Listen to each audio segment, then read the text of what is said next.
నమస్తే, welcome to our channel TG TV. వార్తా కథనాలపై విశ్లేషణ కార్యక్రమం మార్నింగ్ న్యూస్ కు స్వాగతం. నేను మీ జర్నలిస్ట్ సత్య. ముందుగా రాష్ట్రంలో జరిగిన రాజకీయ పరిణామాలను కనుక పరిశీలించినట్లయితే, గతంలో ఏసీబీకి చిక్కిన వాళ్ళంటే చిన్న చితక ఉద్యోగులు చిక్కి ఉంటారు. మహా అయితే ఎంఆర్ఓ స్థాయి నేత అధికారులను మరి ఏసీబీకి పట్టుబడడం మనం చూసుంటాం. కానీ నిన్నటి రోజున ఏకంగా అడిషనల్ కలెక్టర్నే ఏసీబీ అధికారులు పట్టుకోవడం సంచలనంగా మారింది. ఏదైతే ధరణిలో ఉన్న మరి ప్రొహిబిటెడ్ ల్యాండ్ను దాన్ని ప్రొహిబిటెడ్ నుంచి విడిపించడం కోసం 8 లక్షలు లంచం అడిగిన రంగారెడ్డి జిల్లా అసిస్టెంట్ కలెక్టర్ను ఏసీబీ అధికారులు రెడ్ హ్యాండెడ్గా పట్టుకొని 16 లక్షల రూపాయలు స్వాధీనం చేసుకోవడం సంచలనం కలిగించింది. కాంగ్రెస్ ప్రభుత్వం వచ్చిన తర్వాత అవినీతి విచ్చలవిడిగా పెట్టరేగిపోతున్నదానికి ఇది నిదర్శనంగా మారింది. ఇప్పటికే అనేక మరి దాడులలో ఏసీబీ దాడులలో అనేక మంది అధికారులు పట్టుబడడం చూస్తూ ఉన్నాం. ఇకపోతే రేవంత్ రెడ్డి ఏదైతే అమెరికా నుంచి పెట్టుబడులు తీసుకురావడంలో మరి తాను 30,000కు పైగా ఉద్యోగాలు 30,000 కోట్లకు పైగా పెట్టుబడులు తీసుకొచ్చిన అనేది కూడా డొల్లా అని చెప్పి మరోసారి ప్రతిపక్షాలు ఆరోపణలు చేస్తున్న పరిస్థితిని మనం ఇక్కడ ప్రధానంగా గమనించవచ్చు. గురుకులాలు మృత్యు కుహరాలుగా మారినాయని చెప్పి నిత్యం గురుకులాల్లో ఏదో ఒక సంఘటన జరుగుతుండడం బట్టి మరి కేటీఆర్ గురుకులాల మీద కమిటీ చేస్తామని చెప్పి దానికి సంబంధించి సూచనలు ఇస్తాం, వాటినైనా పాటించండి, మీకు గురుకులాల నిర్వహణ చేతకాకపోతే అని చెప్పి ఏదైతే తీవ్ర విమర్శలు చేసిండో దాని మీద ప్రభుత్వ యంత్రాంగం కదిలింది. మరి రాష్ట్ర వ్యాప్తంగా కూడా ఏసీబీ అధికారులు సోదాలు నిర్వహించిండు. దీనిలో మరి విస్తుగొల్పే అంశాలు బయటపడ్డాయి. దానిలో పురుగుల బియ్యం అయితేంది, అదేవిధంగా కుళ్ళిపోయిన కూరగాయలు అవిటితోటే మరి ఇక్కడ ఫుడ్ పాయిజన్ అవుతున్న విషయాన్ని కూడా అక్కడ ప్రధానంగా వెలుగులోకి తీసుకొచ్చింది ఏసీబీ అధికారులు. వాళ్ళన్నిటి కూడా నివేదిక రూపొందించి సర్కారుకు అందజేసారు. మరోవైపు మరి ఇక్కడ ఉప ముఖ్యమంత్రి బట్టి విక్రమార్క, అదేవిధంగా బీసీ సంక్షేమ మంత్రి పొన్నం ప్రభాకర్లు కూడా స్పందించి మరి ఏదైతే విద్యార్థులు మృతి చెందిందో వాళ్ళ కుటుంబాలకు బాసరగా నిలుస్తామని, వాళ్ళకు ఉద్యోగం ఇస్తామని చెప్పి బాసరగా నిలిచిండు. అదేవిధంగా మరోసారి ఇలాంటి సంఘటనలు జరగకుండా చూసుకుంటామని, అదేవిధంగా గురుకులాల్లో ఎవరు కూడా నేల మీద పడుకోకుండా వాళ్ళన్నిటికీ సౌకర్యాలు కల్పించాలని చెప్పి బీసీ సంక్షేమ మంత్రి ఆదేశించిన అంశాన్ని కూడా మనం ఇక్కడ ప్రధానంగా గమనించవచ్చు. మరోవైపు ఏదైతే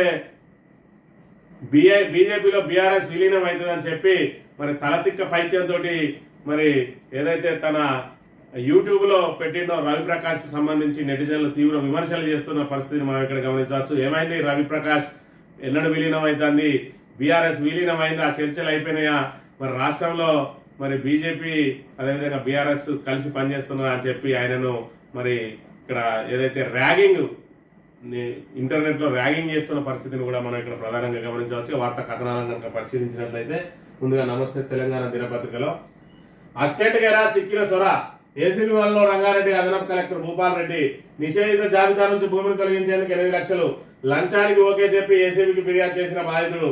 కలెక్టరేట్ సీనియర్ అసిస్టెంట్ గాలం చిక్కిన అదనపు కలెక్టర్ డబ్బులు తీసుకుంటుండగా రెడ్ హ్యాండెడ్ గా పట్టుకున్న ఏసీబీ సినిమాను తలపించిన అరెస్టు. రాత్రంతా కలెక్టరేట్ లో విచారణ, 16 లక్షల నగదు, కీలక పత్రాలు స్వాధీనం, 14 రోజుల రిమాండ్ అని చెప్పి ఇక్కడ లంచం సొమ్ముతో పట్టుబడిన రంగారెడ్డి అదనపు collector Bhupal Reddy, collector senior assistant Madhumohan Reddy, వీళ్ళిద్దరిని కూడా నిన్నటి రోజున మరి ఇక్కడ ఏదైతే నిషేధిత జాబితాలో ఉన్నదో దానికి సంబంధించి మరి అనవసరంగా తన భూమిని నిషేధిత జాబితాలో పెట్టినని చెప్పి దాని తగు విచారణ చేసి మన నిషేధిత జాబితా నుంచి తొలగించాలని చెప్పి ముత్యం రెడ్డి అనే రైతు ఎవరైతే ఉన్నారో ఆయన మరి ఇక్కడ అసిస్టెంట్ కలెక్టర్ కు దరఖాస్తు చేసుకోగా 8 లక్షల రూపాయల లంచం డిమాండ్ చేయడంతో మరి విధిలేని పరిస్థితులలో ఆయన ఏసీబీని ఆశ్రయించి ఆ ఏసీబీ ద్వారా ఆయనను రెడ్ హ్యాండెడ్ గా పట్టుకున్న పరిస్థితి మనం గమనించవచ్చు. ఇక్కడ రైతులకు మరి బాసడగా నిలవాల్సిన అధికారులు, ఉన్నత స్థాయి మరి అసిస్టెంట్ కలెక్టర్ హోదా కలిగిన వ్యక్తులే ఇట్లా లంచాలు తీసుకుంటా ఉంటాయి. ఇక కింది స్థాయిలో లంచాలది మరి ఏ విధంగా ఉన్నదనే విషయాన్ని కూడా మనం ఇక్కడ ప్రధానంగా గమనించవచ్చు. అంటే ప్రజా ప్రభుత్వంలో ఏ రకమైన లంచావతారులు ఉన్నారు. ఇక్కడ మరి అత్యున్నత స్థానం కలెక్టర్ తర్వాత అదనపు కలెక్టరు, మరి అత్యున్నత స్థానం కలెక్టర్ అనుకుంటే కలెక్టర్ తర్వాత అదనపు కలెక్టర్ను మరి ఈ రకంగా లంచాలు డిమాండ్ చేస్తే ఇంకా కింది స్థాయిలో ఏ రకంగా లంచాలు పెట్టరేగిపోతున్నాయనే దానికి దీన్ని నిదర్శనంగా గమనించవచ్చు. ఇక్కడ ఏసీబీ దాడులతోటే కాదు, మరి ఇక్కడ ఎక్కడికక్కడ ప్రక్షాళన చేయాల్సిన అవసరం ఉన్నది, అధికారుల మీద పర్యవేక్షణ చేపట్టాల్సిన అవసరం కూడా ఉన్నది. మరి ఏదైతే రైతులైతేంది, ప్రజలైతేంది, వాళ్ళ సమస్యలతోటి మరి వెళ్ళినప్పుడు ఆ దరఖాస్తులకు సంబంధించి వాళ్ళు ఏదైతే ఫిర్యాదులు చేసిరో ఆ ఫిర్యాదులకు సంబంధించి అధికారులు ఏం చర్యలు తీసుకున్నారు అనేది సమీక్ష జరిపినట్టయితే మరి అధికారుల నిర్లక్ష్యానికి, అదేవిధంగా అధికారుల లంచగొండితనానికి కొంతమేర చెక్ పెట్టే అవకాశం ఉంటుంది. మరి ఈ దిశగా ప్రభుత్వం కృషి చేయాల్సిన అవసరం ఉన్నది. ఇక నో ఛాన్స్ ఎన్ని ఎత్తులు వేసినా మా నుంచి తప్పించుకోలేరు. అవినీతి పరులకు ఏసీబీ డీజీ సివి ఆనంద్ హెచ్చరిక.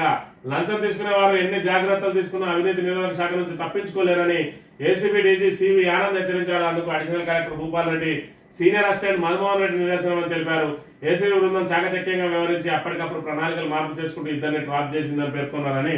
ఏదైతే లంచావతారులు ఉన్నారో వాళ్ళు తమ దృష్టికి వస్తే ఖచ్చితంగా వాళ్ళు ఏ రకంగా తప్పించుకున్నా మేము పట్టుకోక తప్పదు అని చెప్పి దానికి భూపాల్ రెడ్డి అదేవిధంగా మధుమోహన్ రెడ్డిలే నిదర్శనం అని చెప్పి మరి వాళ్ళు మరి మా రాకను పసిగట్టడం కాదు, మేమే వాళ్ళ ఏదైతే ఎప్పటికప్పుడు వాళ్ళ మార్పును పసిగట్టి దానికి అనుగుణంగా మేము ఏం చేయాలని నిర్ణయించి వాళ్ళని ఖచ్చితంగా పట్టుకుంటాం. ఇప్పటికైనా లంచాలు మానండి అని చెప్పి మరి ఇక్కడ ఏసీబీ డీజీ హెచ్చరిస్తున్న పరిస్థితిని మనం ఇక్కడ ప్రధానంగా గమనించవచ్చు. ఇక కేటీఆర్ చురుకా సర్కారులో కదలిక. దిగివచ్చిన రాష్ట్ర ప్రభుత్వం గురుకులాల్లో తనిఖీలు. ఏసీబీ ఫుడ్ సేఫ్టీ తునికల శాఖ సిబ్బందితో బృందాలు. పెద్దాపూర్ గురుకులాన్ని పరిశీలించిన డిప్యూటీ సీఎం. మృతుల కుటుంబాలకు ప్రభుత్వ ఉద్యోగం ఇస్తామంటున్న బట్టి సర్కారు ముద్రించడం విన్నందుకు సంతోషం అంటున్న కేటీఆర్. కాంగ్రెస్ పాలనలో దిగజారుతున్న గురుకులాలంటున్న హరీష్ రావు. రాష్ట్ర వ్యాప్తంగా సమస్యల సుడిగుండంలో చిక్కుకున్న గురుకులాలపై బీఆర్ఎస్ వర్కింగ్ ప్రెసిడెంట్ కేటీఆర్ నిలదీయడంతో రేవంత్ సర్కార్లో కదలిక వచ్చింది. ఓవైపు బీఆర్ఎస్ ఒత్తిడి, మరోవైపు ప్రజల్లో వెలువెత్తుతున్న ఆందోళనతో ప్రభుత్వం దిద్దుబాటు చర్యలకు దిగింది. జగిత్యాల జిల్లా పెద్దాపూర్ గురుకులంలో మృతి చెందిన ఎల్లారెడ్డిపేట మండలం రాచర్ల బొప్పాపూర్కు చెందిన అనిరుద్ కుటుంబాన్ని సోమవారం పరామర్శించిన కేటీఆర్ ఏ తల్లి గర్భశోకంతో బాధపడకూడదంటూ గురుకులాల పనితీరు ప్రభుత్వ నిర్లక్ష్యాన్ని ఎండగట్టారు. పిల్లల సంరక్షణ బాధ్యత ప్రభుత్వమే చూసుకోవాలని చెప్పడంతో 24 గంటల్లోనే సర్కార్ స్పందించి డిప్యూటీ సీఎం బట్టి విక్రమార్క అదేవిధంగా బీసీ సంక్షేమ శాఖ మంత్రులు పొన్నం ప్రభాకర్లు మరి ఇక్కడ గురుకులాలను సందర్శించి వాటిలో ఉన్న ఏదైతే సౌకర్యాలను మరి పరిశీలించిందో అదేవిధంగా మృతుల కుటుంబాలకు ఖచ్చితంగా మరి ప్రభుత్వ ఉద్యోగం ఇస్తామని చెప్పి మరి ఇకపై ఇలాంటి సంఘటనలు చోటు చేసుకోకుండా కఠిన చర్యలు చేపడతామని చెప్పి కూడా నిన్నటి రోజున మరి ఇక్కడ బట్టి విక్రమార్క అదేవిధంగా మంత్రులు ఇతర విప్పులు మరి ఎమ్మెల్యేల బృందం కూడా మరి ఇక్కడ గురుకులాలను పర్యటించిన పరిస్థితిని మనం గమనించవచ్చు. మరి ప్రభుత్వం మొద్దు నిద్ర వీడింది. ఏదైతే మరి కేటీఆర్ ఇప్పటి వరకు మరి విషాహారాలు తినుకుంటూ అదేవిధంగా ఏదైతే టిఫిన్ పాయిజన్, ఫుడ్ పాయిజన్ ఇవన్నీ జరుగుతున్న నేపథ్యంలో కేటీఆర్ దీని మీద ప్రత్యేక కమిటీ వేస్తాం, ఆ కమిటీ వేసి సూచనలు ఇస్తాం. మరి మీకు గురుకులాల నిర్వహణ ఏ విధంగా తెలియకపోతే కనీసం మా సూచనలైనా పాటించండి అని చెప్పి నేను తీవ్ర స్థాయిలో విరుచుకుపడడంతో మరి ప్రభుత్వ యంత్రాంగం కదిలింది, ప్రభుత్వం కదిలింది. దాంతో ఇక్కడ మరి గురుకులాలు ఇప్పటికైనా మరి మెరుగైతాయని చెప్పి ఆశలు మరి ప్రజల్లో రేకెత్తుతా ఉన్నాయి. మరోవైపు గురుకులాల్లో చదివేయాలంటేనే మరి ఇక్కడ ఏదైతే విద్యార్థుల తల్లిదండ్రులు ఇబ్బందులు పడుతూ ఉన్నారు, గగ్గోలు పెడుతున్న పరిస్థితికి వచ్చింది. మరి వాళ్ళు ఏదైతే గురుకులానికి వెళ్ళిన విద్యార్థి మళ్ళీ తమ ఇంటికి వస్తాడా రాడా అన్నంత మరి ప్రమాదాలు చోటు చేసుకుంటా ఉన్నాయి. పాము కాటలతో చనిపోతా ఉన్నారు, విద్యుత్ శాఖతో చనిపోతా ఉన్నారు.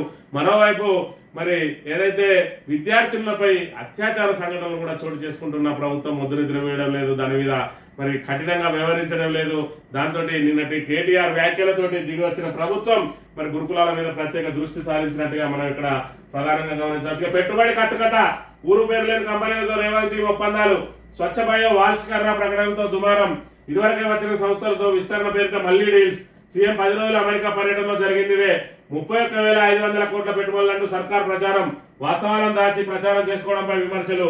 బీఆర్ఎస్ సర్కార్ గత ఒప్పందాలతో నెటిజన్ల కౌంటర్ అని చెప్పి మరి పెట్టుబడులకు మేము తీసుకురాబోతున్నాం అని చెప్పి అట్టహాసంగా బయలుదేరింది రేవంత్ రెడ్డి ప్రభుత్వం.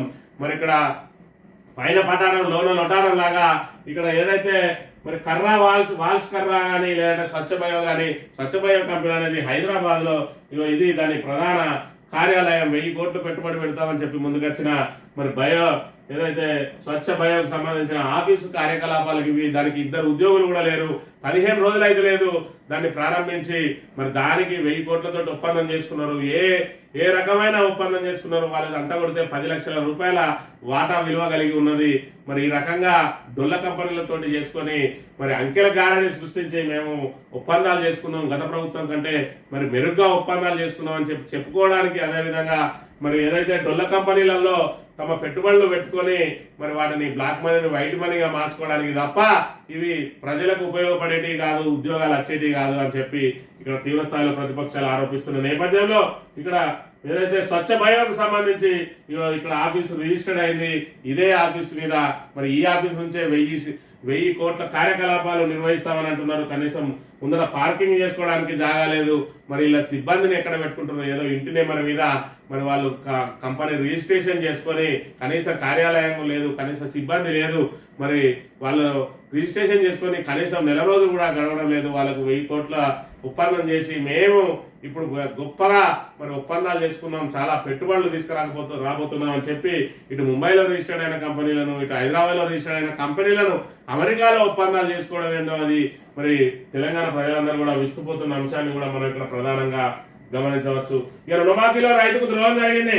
2 లక్షల వరకు మాఫీ చేస్తామన్న సీఎం రేవంత్ ఇంతవరకు పూర్తి చేయలేదు. ఎంపీ బలరాం నాయక్ వ్యాఖ్యలు నిన్నటి రోజున మరి ఇక్కడ ఏదైతే రేవంత్ రెడ్డి ముఖ్యమంత్రి అయిన తర్వాత 2 లక్షల రుణమాఫీ చేస్తామని ఎన్నోసార్లు చెప్పారు, కానీ ఇప్పటి వరకు చేయలేదని మహబూబాద్ ఎంపీ బలరాం నాయక్ పేర్కొన్నారు. రుణమాఫీలో రైతుకు ద్రోహం జరిగిందని అంగీకరించారు. మంగళవారం మహబూబాద్ జిల్లా కేంద్రంలో ఎమ్మెల్యే క్యాంప్ కార్యాలయంలో కళ్యాణ లక్ష్మి చెక్కుల పంపిణీ కార్యక్రమానికి వచ్చిన మీ బలరాం నాయక్ మరి 2 లక్షలు ఏకకాలంలో రుణమాఫీ చేస్తా అని చెప్పి రేవంత్ రెడ్డి ఇప్పటి వరకు చెయ్యలేదు అని చెప్పి మరి నోరు జారిండా, యథాబలంగా వచ్చిందా, కావాలనే మాట్లాడిండా, కానీ మొత్తానికైతే సత్యం మాట్లాడిండు. ఇప్పటి వరకు రైతులకు అన్యాయం జరిగింది, 2 లక్షల రుణమాఫం చేస్తా అన్నాడు, చేయలేదు, రైతులకు ద్రోహం జరిగింది అని చెప్పి మరి ఆయన మనసులో ఉన్న మాటను వెళ్ళగక్కిండు. గతంలో కూడా ఆయన మరి తెలంగాణలో మరి కాంగ్రెస్ కు ఓటైపోతే ఆంధ్రలో కలిపేస్తామని చెప్పి నిర్మోహమాటంగా మాట్లాడిండు. అయినా కూడా అక్కడి ప్రజలు పాపం ఆయనకు బ్రహ్మనాథం బట్టి ఈసారి మళ్ళీ ఆయన ఎంపీగా చేసిండు. మరి అక్కడ ప్రజలకు 2 చేతులు ఎత్తి మొక్కాలే. ఇలాంటి నాయకుడు మరి అంటే అప్పటి తప్పిదాన్ని మరి దీని ద్వారా కడిగేద్దామని అనుకున్నాడో ఏమో గాని మొత్తానికైతే రేవంత్ రెడ్డి చేసే ద్రోహాన్ని ప్రజలకు కళ్ళకు కట్టినట్టుగా వివరించిన అంశాన్ని మనం ఇక్కడ ప్రధానంగా గమనించవచ్చు. ఏపీ నెత్తిన సర్కార్ పాలు, తెలంగాణ డైరీని మూసేసే కుట్ర, ఆంధ్ర డైరీలను పెంచి పోషిస్తున్నారా? విజయపాడి రైతులకు కోట్ల బకాయిలు 4 నెలలుగా డబ్బులు చెల్లించిన సంస్థ 15 రోజుల్లో చెల్లించకుండా ఆందోళన చేస్తాం. మాజీ మంత్రి శ్రీనివాస్ గౌడ్ హెచ్చరిక అని చెప్పి తెలంగాణకు సంబంధించి విజయ డైరీ ఏదైతే ఉన్నదో విజయ డైరీ మరి దాని మీద నిర్లక్ష్యం వహిస్తా ఉన్నది ప్రభుత్వం. అందులో 500 కోట్ల మేర ఉత్పత్తులు ఉన్నాయి. మరి ఏదైతే నెయ్యి సంబంధించినవి వాటిని యాదాద్రికో లేదంటే తిరుమల తిరుపతికో విక్రయించాలి, లేదంటే అవి ఇంకొద్ది రోజులైతే పాడయ్యే అవకాశం ఉన్నది. వాటిని చేసి మరి తక్షణం రైతులకు మరి డబ్బులు చెల్లించే అవకాశం ఉన్నప్పటికీ కూడా కావాలనే తాత్సారం చేస్తూ మరి ఏదైతే ఆంధ్ర డైరీలకు ఏదైతే హెరిటేజ్ లాంటి డైరీలకు మరి వంతవాడడం కోసమే విజయ డైరీకి మరి దాని మీద నిర్లక్ష్యం వహిస్తున్నాయని చెప్పి తీవ్ర ఆరోపణలు చేసిన అంశాన్ని మనం ఇక్కడ ప్రధానంగా గమనించవచ్చు. ఉచితాలకు పైసలుంటాయి, పరిహారానికి లేవా?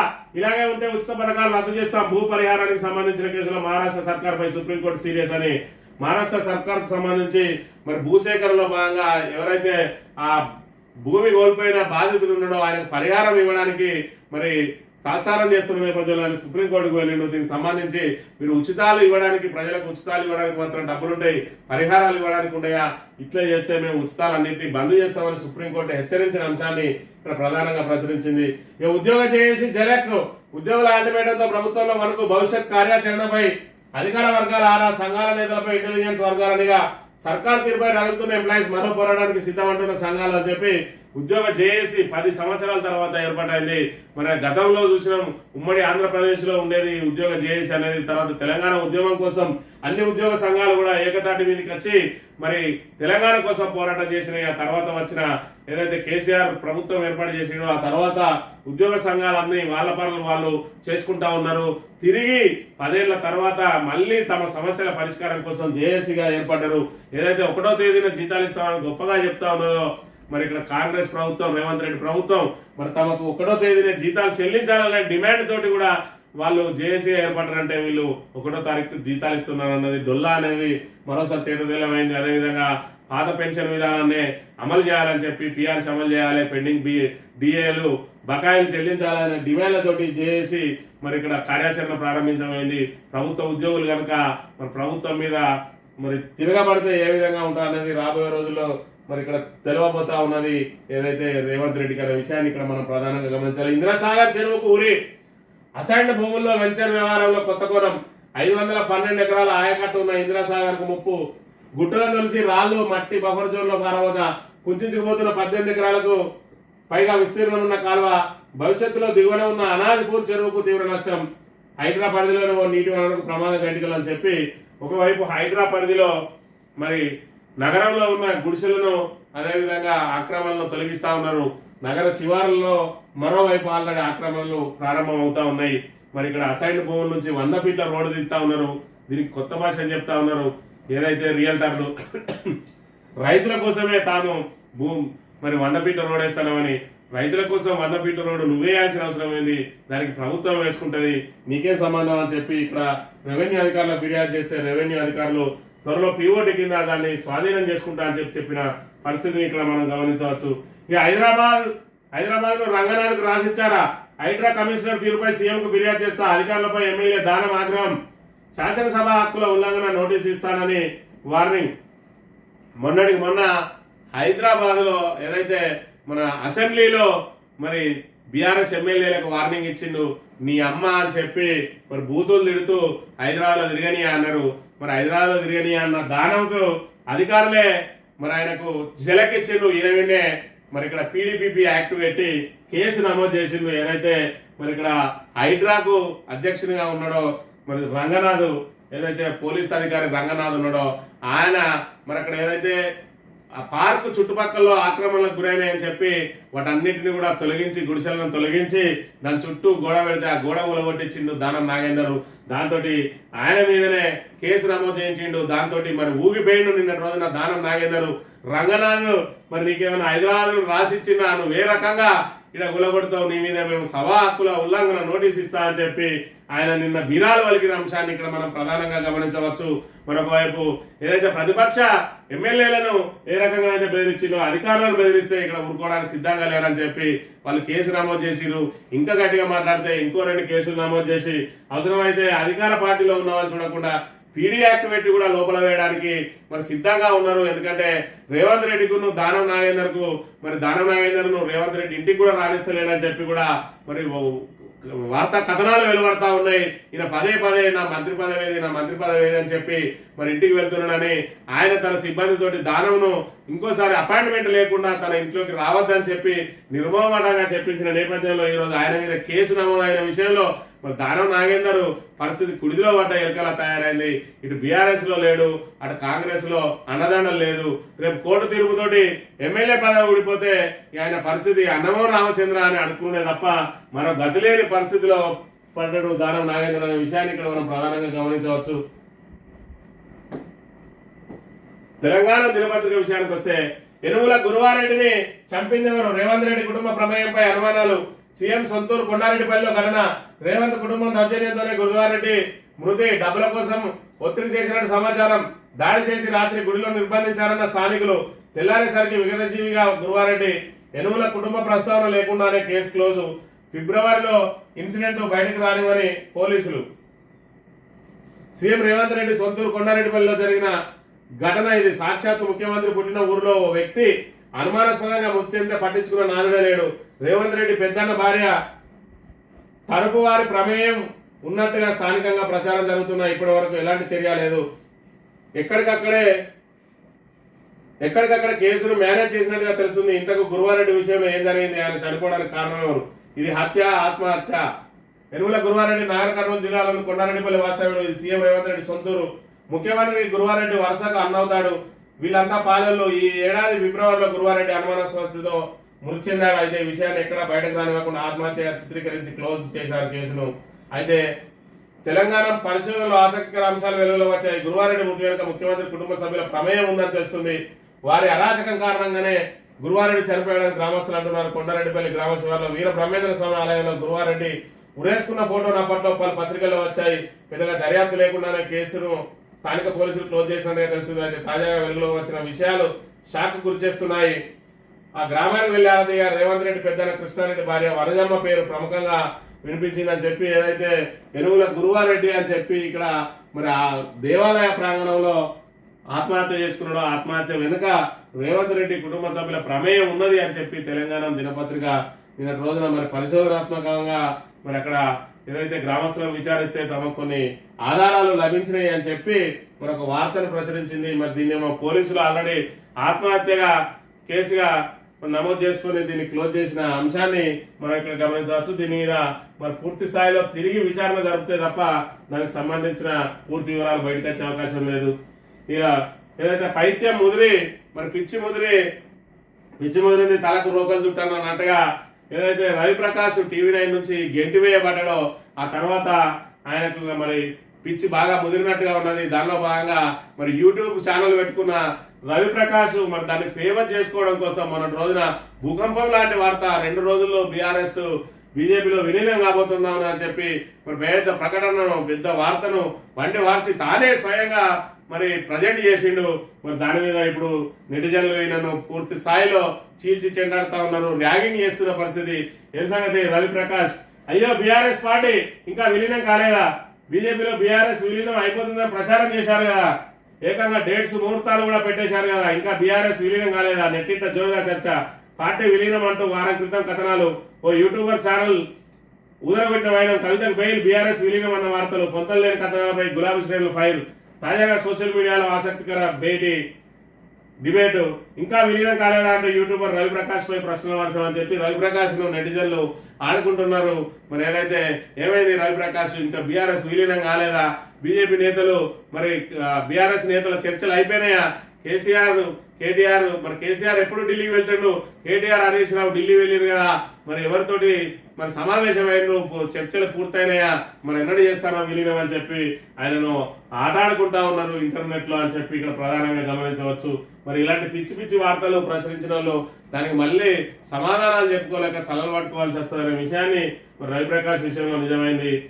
ఇక 5 లక్షలు ఇస్తాం, ఒక ఉద్యోగం ఇస్తాం, చనిపోయిన గురుకుల విద్యార్థి కుటుంబంతో డిప్యూటీ సీఎం భట్టి అని చెప్పి మరి ఏదైతే గురుకులాల మీద నిర్లక్ష్యం వహిస్తా ఉన్నారో దానికి సంబంధించి మరి ఇక్కడ ప్రభుత్వం మొద్దునిద్ర వేడింది కేటీఆర్ వ్యాఖ్యలతో అని చెప్పి ఇక్కడ ప్రధానంగా మనం గమనించవచ్చు. దాడుల్లో దారుణాలు, కులిపోయిన కూరగాయలు, పాడైపోయిన ఆహార పదార్థాలు, పురుగుల బియ్యం, ఎక్స్పైరీ ఫుడ్, తప్పుడు లెక్కలు, ఇవ్వని బిల్లులు, రాష్ట్ర వ్యాప్తంగా ప్రభుత్వ హాస్టల్స్ లో ఏసీబీ దాడులు, రికార్డులు, విద్యార్థుల సౌకర్యాలపై ఆరా, కేటీఆర్ కామెంట్స్ తో కదిలిన యంత్రాంగం, బయటపడ్డ అవినీతి భాగవతాలని చెప్పి మొత్తంగా ఏదైతే ప్రభుత్వానికి సంబంధించిన పాఠశాలలు, కళాశాలలు, గురుకులాలు ఏవైతే హాస్టల్ అన్నింటిలో కూడా కుళ్ళిపోయిన కూరగాయలు, పాడైపోయిన ఆహార పదార్థాలు, పురుగుల బియ్యం, ఎక్స్పైర్ అయిన ఫుడ్ ఇలాంటి మరి చోటు చేసుకున్నా ఉన్నది. వాళ్ళ మీద నియంత్రణ కరువైంది. వాడేళ్ళు కూడా నెలకొకసారి వచ్చిపోతున్నారని చెప్పి వాళ్ళ నివేదికల్లో తేలినతోటి మరి ఇక్కడ ప్రభుత్వం ఏ మేర విద్య మీద ఏ రకంగా మరి ఇక్కడ కట్టుబడి ఉన్నది, అదే విధంగా ఏ విధంగా చిత్తశుద్ధితో ఉన్నదనే విషయాన్ని మనం ఇక్కడ ప్రధానంగా గమనించవచ్చు. ప్రభుత్వ పాఠశాలల్లో చదువుకునే పేద విద్యార్థులు ప్రాణాలను పనంగా పెట్టి చదువుకోవాల్సిన దుస్థితి ఏర్పడ్డది ఇప్పుడు కాంగ్రెస్ ప్రభుత్వం అనే విషయాన్ని మనం ఇక్కడ గమనించవచ్చు. తెలంగాణపై చంద్రబాబు పెత్తనం, రాష్ట్రంలో పవర్ సెంటర్ గా చంద్రబాబు చర్చకు దారితీసిన సిబిఎన్తో అసెంబ్లీ స్పీకర్ భేటీ. నగరానికి ఏపీ సీఎం ఎప్పుడు వచ్చినా గతంలో ఎన్నడూ లేనంత హడావిడి. చంద్రబాబును కలవడానికి అధికార పార్టీ నేతల క్యూ. ఉమ్మడి రాష్ట్రానికి సీఎంలా చంద్రబాబు వ్యవహరిస్తున్నారా? టీడీపీని బలోపేతం చేసే వ్యూహంలో భాగమా? కాంగ్రెస్ లో అసలు ఏం జరుగుతుందని చెప్పి ఇక్కడ చంద్రబాబు నాయుడును స్పీకర్ వెళ్లి స్వయంగా కలవడానికి సంబంధించిన వార్తను ఇక్కడ ప్రధానంగా ప్రచురించింది.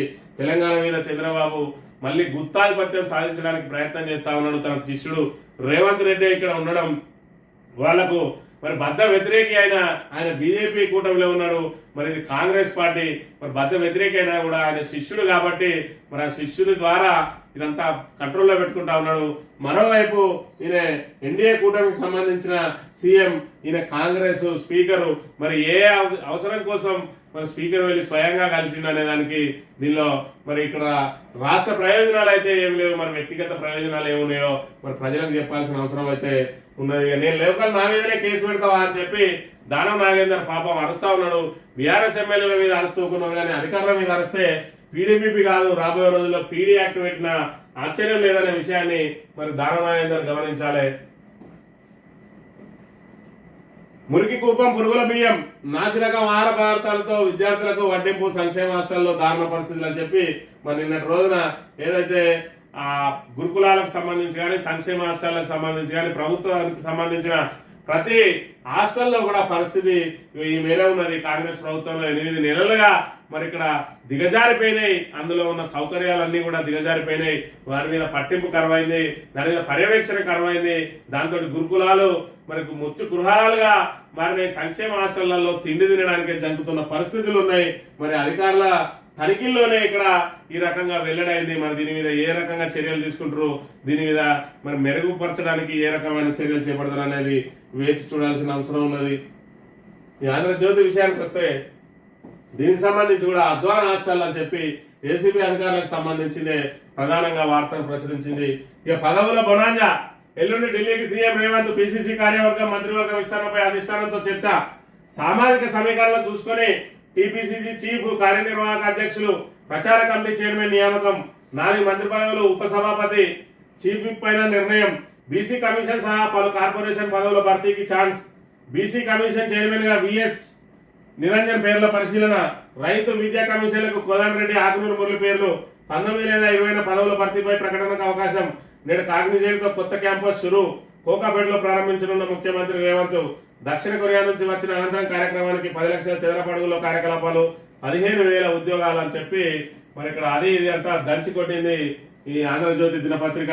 మరోవైపు పదవులను మరి పందేరం రాబోతా ఉన్నది. ఏదైతే కొత్త టీపీసీసీ చీఫ్, అదేవిధంగా ఇతర కార్యవర్గం, అదేవిధంగా బీసీ కమిషన్ చైర్మన్, అదేవిధంగా రైతు విద్యా కమిషన్లకు కూడా చైర్మన్లు, 4 మంత్రి పదవులు, అదేవిధంగా డిప్యూటీ స్పీకర్, చీఫ్ విప్ల మీద కూడా నిర్ణయం తీసుకోబోతా ఉన్నారు అని చెప్పి చెప్తా ఉన్నారు. అదేవిధంగా కాగ్నిజెంట్ కు సంబంధించి మరి కొత్త క్యాంపస్ ను ప్రారంభించబోతా ఉన్నాడని చెప్పి మరి ఇక్కడనే ఉన్నది కాగ్నిజెంట్, దాని విస్తరణ అనేది మరి రొటీన్ లో భాగం, దాన్ని కూడా భూతత్వంలో పెట్టి చూపించి మేమేదో గొప్పగా తెచ్చినామని చెప్పి చెప్పుకునే ప్రయత్నం చేస్తా ఉన్నది రేవంత్ రెడ్డి ప్రభుత్వం. దాన్ని గొప్పగా చూపించే ప్రయత్నం చేస్తా ఉన్నది తాబేదార్ పత్రిక ఆంధ్రజ్యోతి అనే విషయాన్ని ఇక్కడ మనం గమనించవచ్చు. పర్యాటక హోటళ్లు ప్రైవేటుకు, పర్యాటక శాఖ ఆధ్వర్యంలో హోటళ్లలో నాసిరకంగా సదుపాయాలు, వాటిని మెరుగుపరిస్తే టూరిస్టుల సంఖ్య పెరుగుతుందన్న యోచనలో సర్కార్, సుమారు 35 ఆస్తులను లీజుకి ఇవ్వడంపై కసరత్తు, ఆందోళన సంస్థ ఉద్యోగులు, ఇప్పటికే లీజుకి ఇచ్చిన వాటిలో 400 కోట్లకు చేరుకున్న అద్దె బకాయిలు, రాజకీయ సిఫారసుతో లీజ్ దక్కించుకొని సొమ్ము చెల్లించని బడాబాబులు అని చెప్పి పర్యాటక సంబంధించి మరి హరిత హోటల్స్ ఏవైతే ఉన్నాయో ఆ పర్యాటక శాఖకు సంబంధించి వాళ్ళ ఆధ్వర్యంలో ఉన్న వాటి అన్నిటి కూడా ప్రైవేట్ కి అప్పగిస్తారు. ఎందుకంటే దాని సౌకర్యాలు ఏమి ఉంటా ఉన్నది, మరి పర్యవేక్షణ కరువైంది, దాంతో మరి ఇక్కడ సంఖ్య పెరుగుతలేదు కాబట్టి ప్రైవేట్ కి అప్పచెప్తామంటున్నారు. మరోవైపు ప్రైవేట్ కి ఇచ్చిన వాళ్ళు ఇప్పటికే 400 కోట్లకు మరి బకాయిలు ఉన్నాయి, అవే చెల్లిస్తలేరు అని చెప్పి కూడా చెప్తున్న పరిస్థితి. ఇక మంత్రి తుమ్మల కంటతడి, హరీష్ విమర్శలతో మనస్తాపం, ప్రజల కోసం పనిచేస్తా, పబ్లిసిటీ కోసం కాదు, సీతారామ ప్రారంభానికి మీరు రండి, ప్రజాస్వామ్యంలో నీది నాది ఏది లేదు, అంతా ప్రజలదే, మీ తప్పిదాలను మాకు అంటగట్టద్దంటున్న తుమ్మల. సీతారామ 2026 ఆగస్టు 15 కల్లా పూర్తి, బీఆర్ఎస్ హయాంలో 39% పనులే పూర్తయ్యాయి, రేపు సీఎం చేతుల మీదుగా 3 పంప్ హౌజులు, రాజీవ్ లింక్ కెనాల్ ప్రారంభం, మంత్రి ఉత్తమం. ఖమ్మంతో పెట్టుకోవద్దు, ఎంత తక్కువ గొప్పకుంటే అంత మంచిది అంటున్న మంత్రి పొంగులేటి. ఇక్కడ మంత్రి తుమ్మల కంటతడి పెట్టినట్టు హరీష్ విమర్శలతోటి.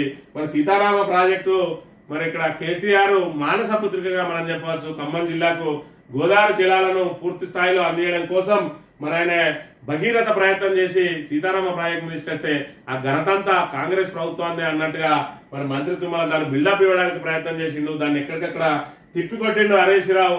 దాంతో ఇది ప్రజల డబ్బుతోటి కట్టింది, ప్రజల పనులతోటి కట్టింది, నీది కాదు నాది కాదని కొత్త భాషను చెప్తా ఉన్నాడు ఇక్కడ తుమ్మల నాగేశ్వరరావు. మరి ఇన్ని రోజులు వివిధ ప్రాజెక్టులకు సంబంధించినవి కానీ మరి వాటన్నిటి విషయంలో ప్రజల సొమ్మని తెలియలేదు.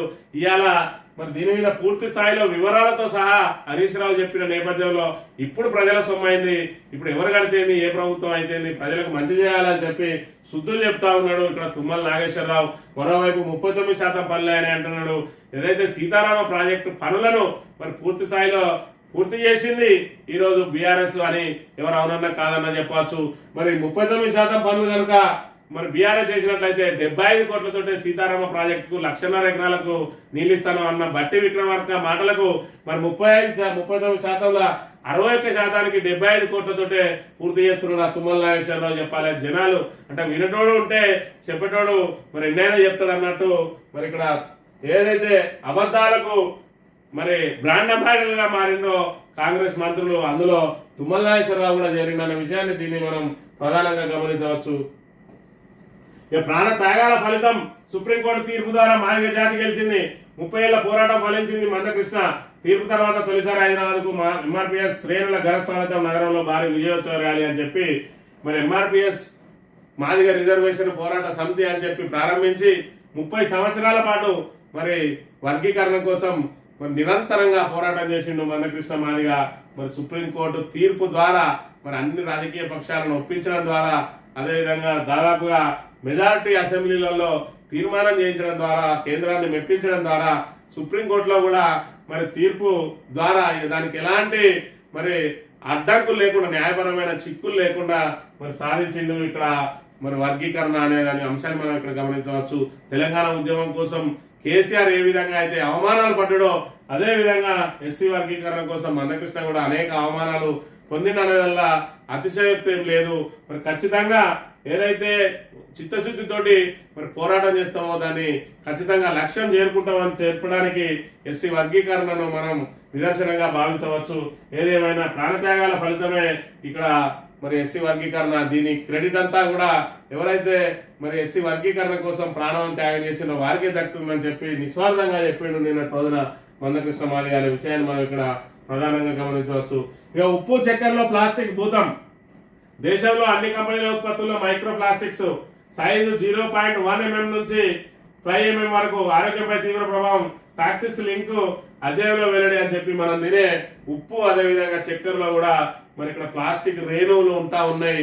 ప్రతి కంపెనీ దానికి ఏది కూడా అతీతం కాదు. ప్రతి కంపెనీలో కూడా మరి కంపెనీ ఉత్పత్తి చేసేదానిలో, అదేవిధంగా లూజ్గా వచ్చే చక్కెరలో, లూజ్గా వచ్చే ఉప్పులో కూడా మరి సైంధవ లవణంలో కూడా ప్లాస్టిక్ రేణువులు ఉంటున్నాయి అని చెప్పి నిన్నటి రోజున ఒక పరిశోధన సంస్థ వెలుగులోకి తెచ్చిన అంశాన్ని మనం ఇక్కడ ప్రధానంగా గమనించవచ్చు. ఆగస్టు 15 వేడుకలకు మరి ముస్తాబైంది. ఇక్కడ గోల్కొండ కిల్లా మీదనే ఆగస్టు 15 ఆగస్టు వేడుకలు నిర్వహించడానికి ఇక్కడ ప్రధానంగా మరి దాన్ని ముస్తాబు చేసిన అంశాన్ని కూడా మనం గమనించవచ్చు. ఇక ధరణి సమూల ప్రక్షాళన, దేశానికి ఆదర్శంగా తెలంగాణ కొత్త రెవెన్యూ చట్టం. యాచారం తిరుమలగిరి మండలాల్లో ప్రయోగాత్మకంగా అమలు. గ్రామాల్లో రెవెన్యూ యంత్రాంగం పునరుద్ధరణ, శాస్త్రీయ విధానాల్లో భూముల ఆస్తుల విలువ సవరణ అని చెప్పి మరి ధరణి కంటే గొప్పగా తెస్తామని చెప్పి ఊదర కొడతా ఉన్నారు. మరి ధరణిలో ఉన్న లోటుపాట్లను సవరించి మరి దాన్ని అందుబాటులోకి తీసుకొస్తే సరిపోయేదాన్ని మళ్ళా మేము కొత్తగా తెస్తాం. ధరణి తెస్తే అది బీఆర్ఎస్కే పోతుంది క్రెడిట్. కాబట్టి మేము ఇంకొంచెం పెట్టి దాన్ని భూమాతగా మార్చి దాన్ని తీసుకొచ్చి ఇది కాంగ్రెస్ క్రెడిట్ అని చెప్పుకుంటామని చెప్పి మరి దేశానికే ఆదర్శంగా చెప్తామని ఊదర కొడతా ఉన్నాడు. మరి వీలు తెచ్చే చట్టం ఏ విధంగా ఉంటుందో అది రూపకల్పన జరిగిన తర్వాత మరి తెలుస్తుంది. రేపే 3వ విడత రుణమాఫీ వైరాలో ప్రారంభించనున్న సీఎం రేవంత్ రెడ్డి. 14 లక్షల మందికి 2 లక్షల వరకు రుణమాఫీ అని చెప్పి మరి ఇక్కడ ఇప్పటి వరకు ఏదైతే 18 లక్షల మందికి మాత్రమే ఇప్పటి వరకు రుణమాఫీ జరిగింది. మరో 14 లక్షల మందికి రుణమాఫీ చేయబోతా ఉన్నాం. మొత్తం 32 లక్షల మందికి రుణమాఫీ చేస్తామంటున్నారు. మరోవైపు 70 లక్షల మంది లబ్ధిదారులు ఉన్నారు. అందులో 30 లక్షల మందికి ఇస్తే మిగతా 40 లక్షల మంది పరిస్థితి ఏంటని చెప్పి మరోవైపు ప్రశ్నిస్తున్న పరిస్థితి. మరి ఇప్పటి వరకు కేవలం 12,000 కోట్లు మాత్రమే వెచ్చించిండ్రు. మరి 14 లక్షల మందికి ఎంత మేర కేటాయిస్తారు అనే దానికి ఇంకా కేటాయింపులకు సంబంధించలేదు. మొత్తం 31,000 కోట్లు అన్నారు. మళ్ళీ 26,000 కోట్లు బడ్జెట్ లో కేటాయించిండ్రు. మరి ఇప్పుడు ఎంతవరకు కేటాయిస్తారు? మరి ఆధార్ కార్డు లేని వాళ్లకు రుణమాఫీ కావడం లేదు, అదేవిధంగా రేషన్ కార్డు లేని వాళ్ళకు రుణమాఫీ కావడం లేదు, అదేవిధంగా స్పెల్లింగ్ మిస్టేక్లు ఉన్న ఇతర ఏ చిన్న కారణాలతో అయినా రుణమాఫీ కావడం లేదు. అనేక మందికి రుణమాఫీ ఎగవెత్తున్న పరిస్థితి. మరోవైపు పిఎం కిసాన్ నిబంధనలు కూడా అమలు చేశారు కాబట్టి చాలా మంది లబ్ధిదారులు మరి ఆ జాబితా నుంచి తొలగివేయబడ్డారు. మరి ఈ 3వ విడత ద్వారా పూర్తి స్థాయిలో తేడా తెలంగాణ ఉన్నది. అది కూడా మరి రేపు ప్రకటిస్తారా, రేపటి నుంచే మరి బ్యాంకుల్లో వేస్తారా, రేపేమో ఎల్లుండి హాలిడే. మరి ఎల్లుండి నుంచి అంటే ఎల్లుండి హాలిడే రోజు ప్రారంభించి మరి ఎప్పుడు చేస్తారనే దానికి రేపు హాలిడే రేపటి నుంచి మరి రేపు ప్రకటిస్తే మరి నెలాఖరు వరకు చేస్తారా, మరి సాగుతూ ఉంటుందా అనేది తేలాల్సి ఉన్నది.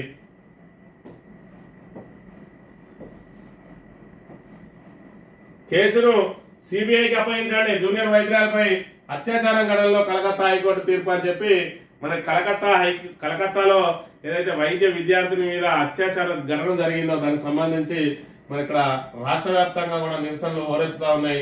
ఏదైతే కలకత్తాలో మరి వాళ్ళ ఆసుపత్రి వద్ద మరి జూనియర్ వైద్యులు, సీనియర్ వైద్యులు అందరూ కూడా ఖచ్చితంగా సిబిఐకి అప్పగించాలని చెప్పి డిమాండ్ చేస్తున్న నేపథ్యంలో హైకోర్టు కూడా ఆదేశించింది కేసులు సిబిఐకి అప్పగించాలని చెప్పి. ఏదేమైనా కూడా వైద్యులపై మరి ఈ రకంగా అత్యాచారాలు అదే హాస్పిటల్లో జరగడం ప్రభుత్వ వైఫల్యానికి ప్రధానంగా మనం ఇక్కడ గమనించవచ్చు. ఇది ఈరోజు మార్నింగ్ న్యూస్. తిరిగి రేపు కలుద్దాం. Thank you very much.